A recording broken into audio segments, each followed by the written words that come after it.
성령님의 뜻을 분별하는 법이라고 하는 제목으로 읽었던 말씀 사도행전 21장 1절부터 16절의 말씀을 중심으로 함께 은혜를 나누겠습니다. 한 성령님의 뜻 안에서 서로 반대되는 판단을 하는 경우가 있을까요? 성령님의 말씀은 하나인데 그 말씀을 듣고 누구는 이렇다라고 이야기하고 누구는 저렇다라고 반대 이야기를 하는 경우가 있을까요? 네. 모두가 성령의 감동과 음성 가운데 그 뜻을 따른다라고 말하면서도 각각의 주장이 서로 다른 경우가 있어요. 뭐가 잘못된 걸까요? 왜 그렇게 되었을까요? 오늘 말씀의 은혜를 나누는 가운데 그냥 깨달음을 하나 얻을 수 있기를 바랍니다. 바울이 예루살렘으로 가는 일정이 계속되고 있습니다. 밀레도에서 에베소 장로를 불러서 작별 인사했잖아요. 지난주에. 그리고 배를 타고 오늘 성경을 보니까 어디로 갔나요? 고스로 갔고 로도로 갔고 바다라라고 하는 곳으로 배를 탔어요. 그리고 바다라에서는 배를 바꿔가지고 이제 바다라까지는 유럽 지역이, 아시아 지역이라고 한다면은 여기서 배를 바꿔가지고 이제 여기 팔레스타인 지역으로 오는 배를 타게 되었어요. 그리고 그 배를 타고 이 지중해를 건너가지고 두로라고 하는 곳으로 상륙하였습니다. 두로, 예루살렘에서 한 100km 위에 있고요. 두로라고 한국에 상륙했어요. 그리고 그게 짐을 풀었다고요. 아마 짐을 푸는 것이 화물을 내리기 위한 것이 그곳에 들른 목적인 것 같아요. 그리고 그게 며칠 동안 있었는가 하니 일주일 동안 그곳에 머물렀다라고 이야기를 합니다. 그리고는 다시 돌레마이라고 하는 밑에 동네로 항해를 해요. 그리고 여기가 종점이었어요. 배는. 그리고 돌레마이까지 배를 타고 짐은 여기에 풀고 왔는지 몰라도 사람은 이 돌레마이에 다 내린 것이에요. 그리고 이 돌레마이에서 가이사랴로 걸어서 오는 것이에요. 가이사랴에서 조금만 더 내려오면은 이제 예루살렘이죠. 근데 내려왔다가 다시 산으로 올라가야 되겠지만, 그래서 그런 일정 가운데 오늘 성경은 그 일정에 대해서 쭉 이야기하고 있는 것을 보게 되어져요. 이 가이사랴에서는 빌립이라고 하는 빌립 집사 아시죠? 7교회, 예루살렘 7명 집사 가운데 한 사람으로서 막 전도했잖아요. 맞죠? 이방의 사마리아 지역 가가지고 전도하기도 하고, 물론 박해를 피해서 갔지만은. 그리고 이디오피아 내시를 만나서 복음을 전해서 세례 주었던 그 빌립의 집이 이 가이사랴에 있었어요. 그래서 바울과 일행들은 이 빌립의 집에서 또한 여러 날 동안 머물렀다라고 이야기하죠. 머물다가 여러 날 이후에 나손이라고 하는 집을 거쳐서 예루살렘으로 갔다라고 오늘 16절까지 말씀은 우리에게 이야기하고 있습니다. 자, 그런데 바울이 밀레도에서 우리에게 이야기했던 것 가운데 이런 말씀이 있어요. 자신이 지금 예루살렘으로 가는데 그 이전부터 계속해서 성령께서 자기에게 말씀하셨다는 거예요. 무엇을요? 네가 예루살렘 가게 되면은 결박을 당하고 박해를 당할 것이다 라고 성령께서 알려주셨다라고 이야기했어요. 그러나 자신은 그 성령님에 매여서 성령님에 이끌려서 예루살렘으로 가노라 라고 이야기했어요. 그러다 보니까 자신의 마음은 어떠하다고요?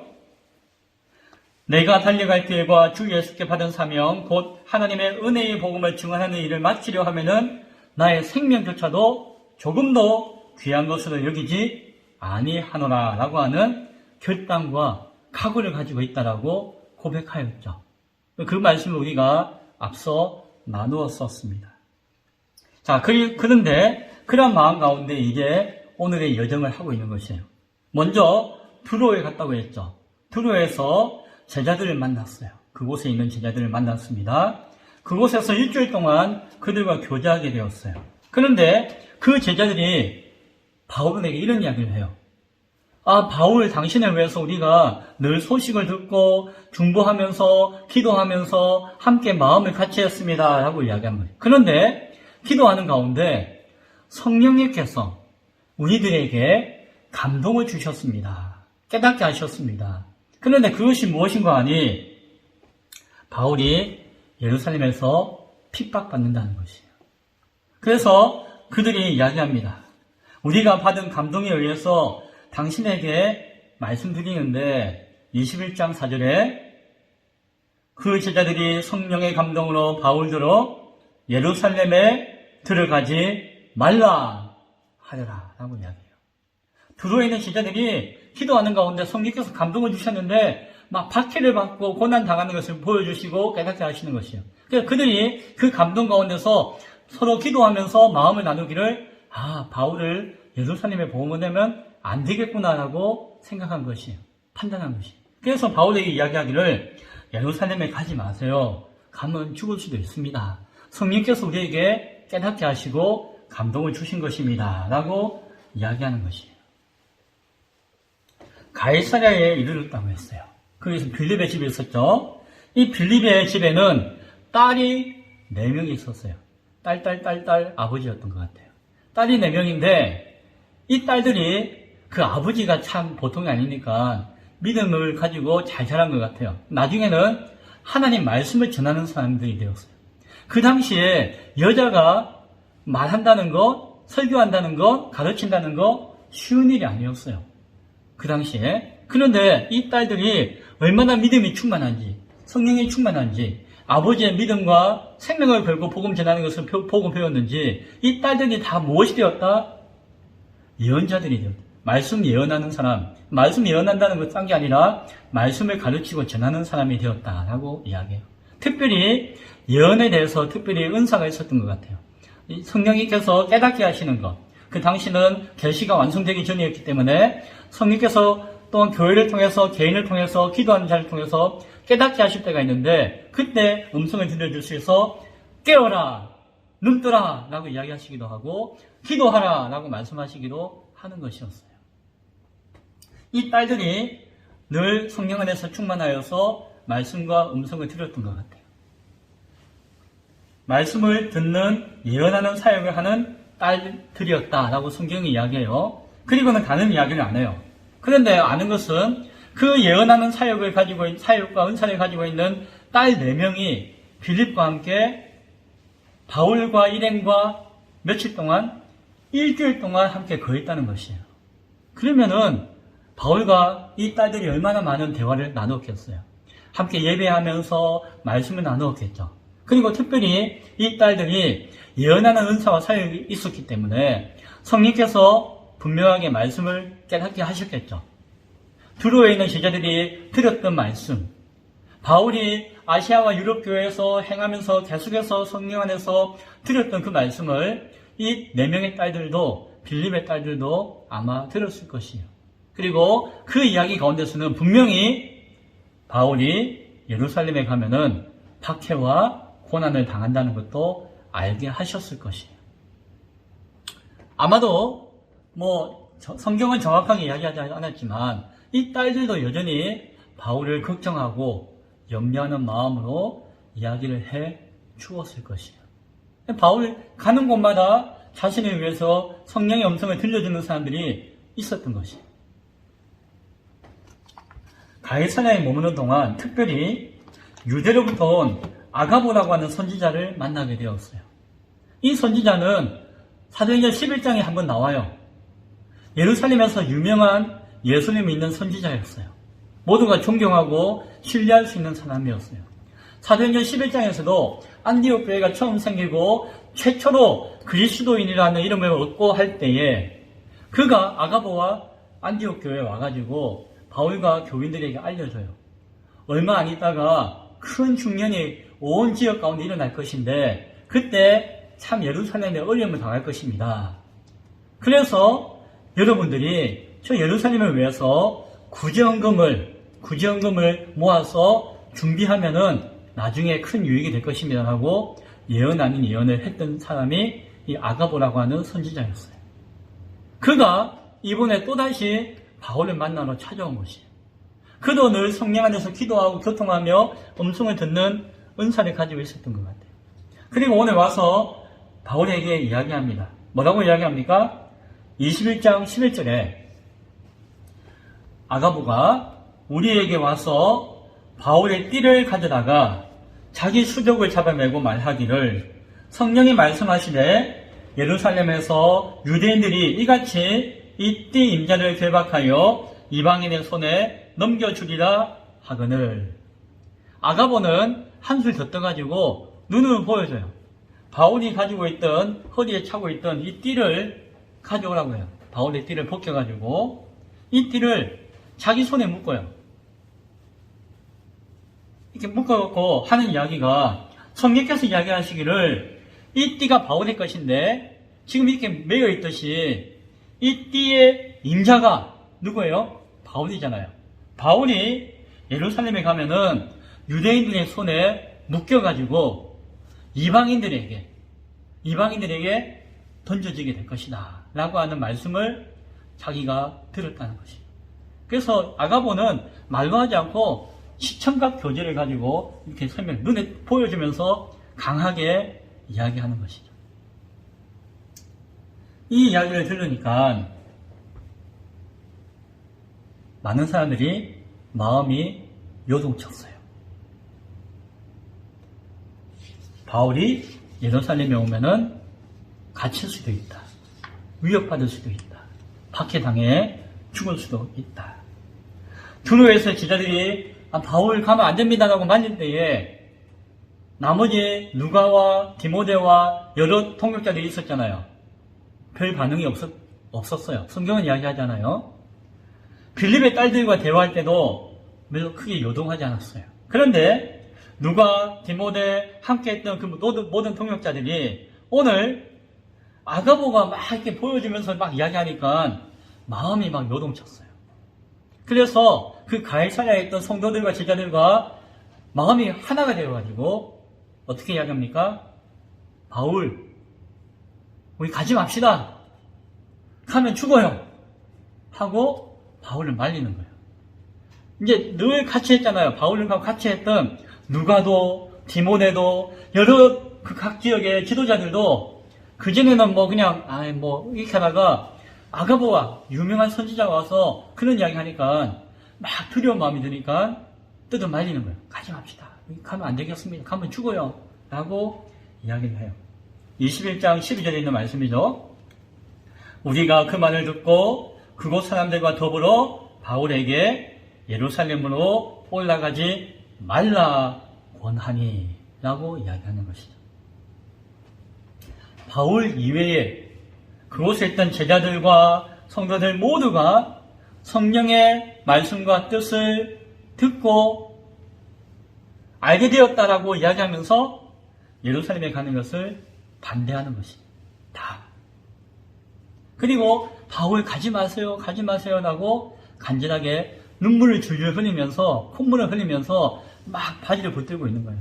가면 죽어요, 안 됩니다, 어이구 안 됩니다 하면서 바울을 아끼는 마음이 그렇겠죠. 한 분 성령 안에서 반대의 이야기가 나오게 된 것이에요. 바울은 간다라고 생각하고 있었고 그 마음이 변하지 않고 있었어요. 그리고 오늘도 성경에서 보면은 간다라고 이야기해요.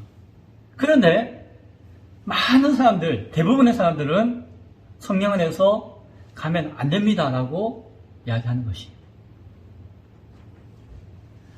무엇이 옳은 것일까라고 할 때에 둘 다 옳다고 여기는 것은 뭡니까?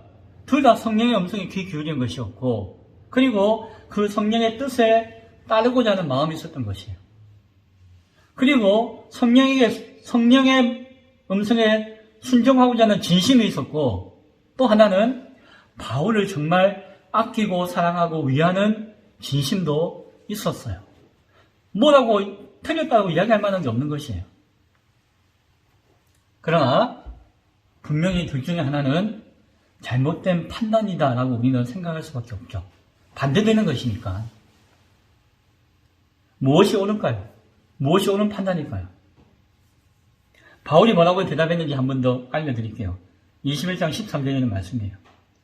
바울이 대답하되 여러분이 어찌하여 막 울고 해가지고 울면서 내 마음을 상하게 합니까? 바울도 마음이 안 편하다는 것이에요. 막 울고불고 막 말리고 하니까, 아휴, 내가 지금 놀러 가는 것도 아니고 나도 죽으러 가는 줄 아는데 당신들도 막 이렇게 하니까 내 마음도 상하다, 힘들다 라고 이야기해요. 나는 주 예수의 이름을 위하여 결박당할 뿐만이 아니라 예루살렘에서 죽을 각오도 했습니다. 바울의 마음은 초지일관 변함이 없어요. 나는 죽어도 간다는 것이에요. 예수의 이름을 전하기 위해서, 예수의 사명을 위해서 나는 가기로 마음먹었고, 그것이 내 안에서 말씀하시는 성령의 뜻이고 나는 갑니다. 근데 여러분이 울며 콧물 흘리면서 나를 말리니까 내가 막 마음이 왔다 갔다 하고 힘들어요 라고 바울이 이야기하는 것이죠. 누가 이겼을까요?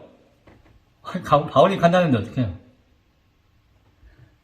21장 14절에 보니까 바울이 권함을 받지 아니하므로 우리가 주의 뜻대로 이루어지이다 라고 하며 그쳤다 라고 이야기해요.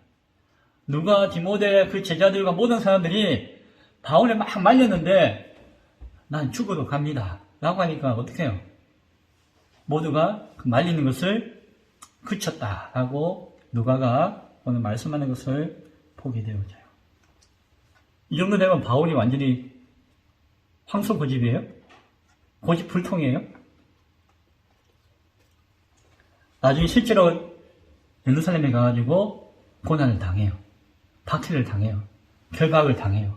감옥에 갇혀요. 매를 맞아 죽을 뻔했어. 그리고 감옥에 끌려가요.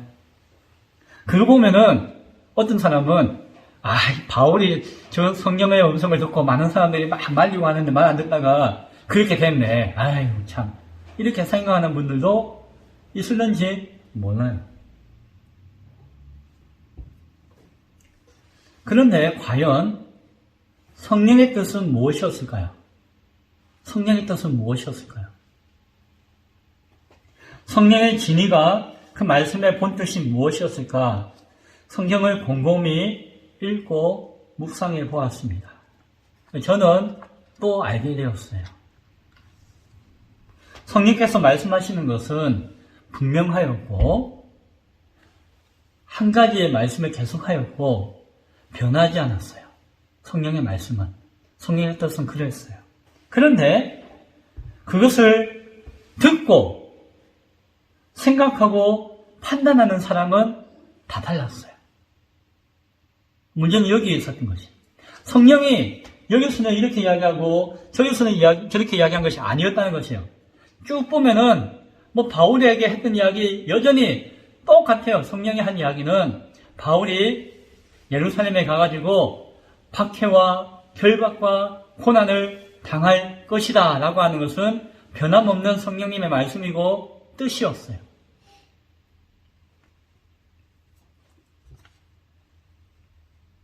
바울도 그 성령의 말씀을 들었어요. 드로의 제자들도 그 말씀을 들었어요. 빌립의 딸들도 아마 그 말씀을 듣고 감동을 얻었을 것이에요. 아가야도 그 말씀을 들었던 것이에요. 예루살렘에서 유대인들이 바울을 결박하여 이방인의 손에 넘겨주리라 라고 하는 것을 들었던 것이에요. 성령은 변함없이 그 말씀을 계속해서 해 주셨습니다. 그러나 바울은 그 말씀을 듣고 주 예수의 이름을 위하여 자신의 사명을 위하여 자기 생명을 아끼지 않고 죽을 것도 각오하고 간다라고 했던 것이고 다른 제자들은 그것은 그 박해가 있으니까 박해를 당하지 말고 피해야 한다라고 하는 뜻으로 이해한 것이요. 성령께서 성령의 말씀은 그거예요. 박해 당한다. 고난 당한다. 그것이 성령의 말씀이었는데 바울은 그러나 내가 생명을 다해서 그곳으로 가서 죽겠다라고 하는 마음으로 가는 것이었고 나머지 제자들과 나머지 사람들은 그 음성을 들었지만 그것은 그 박해를 피하라고 알려주신 음성이다라고 여겼던 것이. 그런데 우리가 성경을 보면은 바울이 로마에 가서 박해를 당해요. 감옥에 갇혀요. 그러나 그 감옥에 갇히는 것 때문에 바울은 결국 로마에 가게 되었어요. 죄수로 끌려갔지만 로마의 감옥에 갇히게 되었지만 로마까지 가게 된 것이에요. 바울은 예전부터 사모했어요. 내가 저 땅끝 로마까지 가서 복음을 전하고 그 이후의 사역도 하겠다라고 꿈꾸고 계획하고 기도했지만 이루어지지 않았어요. 여러 가지 자의반 타의반으로. 그런데 나중에 자기가 얻어맞고 끌려가가지고 죄수의 신분으로 로마로 가게 되었어요. 그리고 성경의 나중의 역사를 보면은 그곳에서 복음을 전하고 로마의 교회를 세우는데 귀한 시간을 가지게 되는 것을 보게 되어져요. 결국 바울이 죽고자 하고 박해를 당하고 그것이 하나님의 뜻이었고 그 과정을 통해서 하나님의 계획이 이루어지는 것이 하나님의 섭리 가운데 있었다는 것을 우리는 나중에 알게 되어지죠. 교회 역사 가운데 예전부터 지금까지 이와 비슷한 경우가 엄청나게 많이 있습니다. 한 성령의 역사이지만 그것을 어떻게 이해하거나 어떻게 오해했느냐에 따라서 달라진다는 것이죠. 물론 거짓의 미혹과 거짓 영의 역사도 늘 또 함께 하기 때문에 교회는 더 혼란스러운 것이에요. 진리의 성령의 역사도 그 가운데서 나눠지는데 거기다가 거짓된 영의 역사가 같이 틈타니까 더욱더 혼란스러워질 수밖에 없는 것이죠. 아무리 상식적인 판단이라고 할지라도 아무리 간절하고 진심 어린 마음이라 할지라도 아무리 다수의 사람들이 생각하는 민주적인 결정이라고 할지라도 그것이 절대적으로 옳다라고 이야기할 수는 없는 것이에요. 때로는 조금은 비상식적인 것이라 할지라도 때로는 조금은 비정하고 냉철한 생각이라 할지라도 때로는 소수의 생각과 판단이라고 할지라도 거기에 참 뜻과 진리가 담겨져 있을 수 있음을 우리는 생각할 수가 있어야 할 것입니다. 성령의 뜻을 분별하는 법은 무엇일까요? 예수님께서 하신 말씀을 기억하기 원해요. 예수님은 마태복음 10장 39절에서 이와 같이 말씀하셨어요. 자기 목숨을 얻는 자는 잃을 것이요 나를 위하여 자기 목숨을 잃는 자는 얻을 것이다 라고 말씀하셨어요. 이 맥락에서 요한복음 12장 24절과 25절에서는 이와 같이 말씀합니다. 한 알의 밀이 땅에 떨어져 죽지 아니하면 한 알 그대로 있고 죽으면 많은 열매를 맺느니라. 자기의 생명을 사랑하는 자는 잃어버릴 것이요 이 세상에서 자기의 생명을 미워하는 자는 영생하도록 보전하니라. 예수님의 말씀은 분명한 말씀이었고 이미 말씀해 주신 것이었어요. 바울은 그 말씀을 기억하고 있었던 것 같아요. 그래서 20장 24절에서 나의 생명조차도 조금 더 귀한 것으로 여기지 아니하노라라고 고백할 수가 있었고 21장 13절에서 주 예수의 이름을 위하여 결박당할 뿐 아니라 죽을 것도 각오하였다라고 이야기하는 것입니다. 이것은 바울 혼자만의 뻥꼬집이 아니라 예수님이 말씀하신 그 말씀 가운데 순종하는 믿음의 모습이었던 것을 우리는 바라봅니다. 마태복음 7장 13절부터 14절에서 예수님이 우리가 무엇을 어떻게 판단하며 가야 할 것인가에 대한 길의 방향을 알려주셨어요. 좁은 문으로 들어가라. 멸망으로 인도하는 문은 크고 그 길이 넓어 그리로 들어가는 자가 많고 생명으로 인도하는 문은 좁고 길이 협착하여 찾는 자가 적음이라. 성령의 뜻을 분별하는 법은 무엇일까요? 아마 예수님의 이 말씀과 가르침이 그거일 것이에요. 왜요? 성령은 예수님의 영이시기 때문에 성령의 가르침과 뜻은 예수님의 생각과 마음과 말씀과 어긋날 수가 없는 것이에요. 한인격이기 때문에. 성령의 뜻을 온전하게 분별하는 법은 무엇이다? 그 영의 주인 되시는 예수님의 말씀을, 하나님의 계시를 온전히 생각하고 배우고 듣는 것이에요. 이 말씀을 맺고자 합니다. 오늘도 성령의 음성을 듣는다, 성령을 통해서 뜻을 묻는다, 내가 성령을 통해서 응답을 받았다라고 이야기하는 사람들이 많아요. 또 우리가 부인할 수 없는 것은 하나님은 살아계시고 지금도 하나님의 뜻 가운데 다양한 방법으로 역사하신다는 것이에요. 그건 부인할 수가 없죠. 그러나 중요한 것은 예수님께서 이미 우리에게 계시하시고 말씀해 주셨다는 것이에요. 그 예수님은 아버지 하나님의 뜻을 이루기 위해서 말씀하신 것이었고, 그 예수님의 말씀과 뜻은 성령을, 예수님의 영이신 성령을 통해서 우리에게 깨닫게 하신다는 것이죠. 성령의 음성이 다른 것이 아니라 그것을 이해하고 해석하고 판단하는 사람의 생각이 다 다를 뿐이라고 하는 것을 생각하기 바랍니다. 사람은 자기의 판단과 자기의 생각과 자기의 이해와 자기의 환경에 따라서 그것을 판단하는 것이, 그럴 가능성이 많은 것이에요. 근데 사람이 자신이 기준이 될 때에 그것은 왜곡되어지고 편협되어지고 잘못되어진 판단을 할 수가 있다라고 하는 것이죠.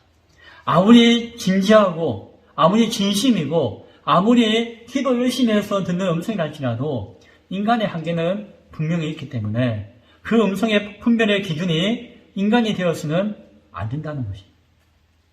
그래서 우리는 우리에게 분명하게 말씀하셨고 계시하신 변함없는 진리의 말씀 가운데 붙들려야 하는 것이에요. 그리고 그 가운데 우리 신앙의 기준을 분명하게 세워야 하는 것입니다. 그리고 오늘 말씀 가운데 우리가 붙잡아야 할 기준은 무엇입니까? 자기의 생명을 내어놓는 그 길과 좁은 그 길이 성령께서 주시는 음성의 판단의 길이라고 하는 것이죠. 그래서 바울은 그 길을 갈 수가 있었고, 누가와 디모데와 그 외 많은 제자들과 많은 선지자와 많은 사람들은 판단을 한 사람도 있고 안 한 사람도 있겠지만 바울과 다른 판단을 하게 되는 것을 보게 되었죠. 그들도 하나님의 귀한 제자들이었고 귀한 사람들이었지만 혼란스러운 시대가 우리가 살고 있는 이 시대입니다. 이때에 우리의 생각과 지식과 뜻이 아니라 오직 하나님 아버지의 뜻을 구하며 그 뜻이 이루어지기를 소원하며 살아갈 수 있는, 신앙할 수 있는, 판단할 수 있는, 그 길을 갈 수 있는 우리 모두가 될 수 있기를 간절히 축원드립니다. 기도하겠습니다.